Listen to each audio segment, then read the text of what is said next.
Bonsoir. Je vais essayer de faire court moyen. Je m'appelle Catherine.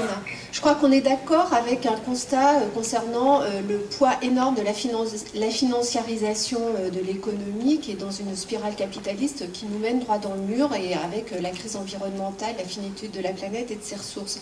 Maintenant, ça vient d'être très bien expliqué. Je crois que la question aussi pour nous, et elle est en filigrane et on est en train de tourner autour du pot, c'est le rapport aux politiques. Si on veut effectivement changer les choses, il va falloir quand même remettre la question politique au cœur des décisions et des arbitrages. Et c'est ce qu'on est en train de dire là, je crois, ce soir, chacun avec ses mots, chacun avec sa culture et ses parcours. Le rapport aux politiques, c'est quoi? On voit qu'il y a une crise institutionnelle. L'Europe... si on remonte en 2005 avec les débats autour du TCE, et j'en parle d'autant plus à l'aise, n'est-ce pas Félix, que nous n'étions pas forcément d'accord. Non, mais on n'était pas du tout d'accord sur le vote, le oui ou le non. Moi, je pensais qu'il fallait voter oui au TCE pour des... Oui, je l'assume. Et je suis sûre qu'il y en a quelques-uns dans cette sacrée leçon. Pourquoi pas? Parce que c'est une fin en soi, mais pour des raisons stratégiques et la façon aussi de faire avancer un outil certes imparfait, mais qui pouvait nous donner des leviers possibles pour faire face et contrebalancer effectivement la déshérence du politique. Bon, ce qu'on déplore, c'est que on fait un référendum, on n'en tient pas compte, et là c'est vrai que comment dire, ce qui se passe du côté du désaveu du politique de la part des citoyens, ça prend aussi sa source là-dedans, et c'est vraiment très dommageable.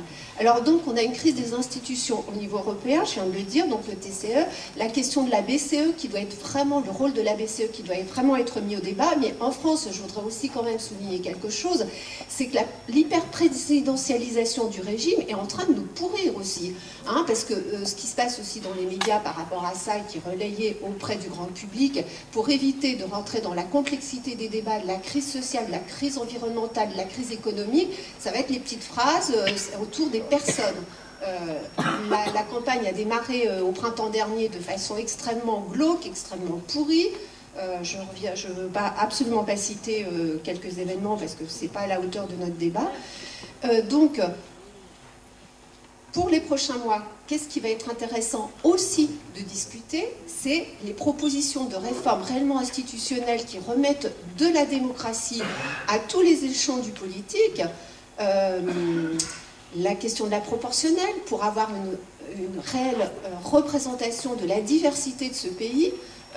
Moi, je pense que c'est ça aussi qu'il faut mettre au débat, parce qu'on n'aura pas de changement si on ne le fait pas avec une démocratie renouvelée et revisitée, parce que de toute façon, les citoyens ne suivront pas, et il y aura comment dire, des impasses et des crises de confiance qui se feront de plus en plus importantes.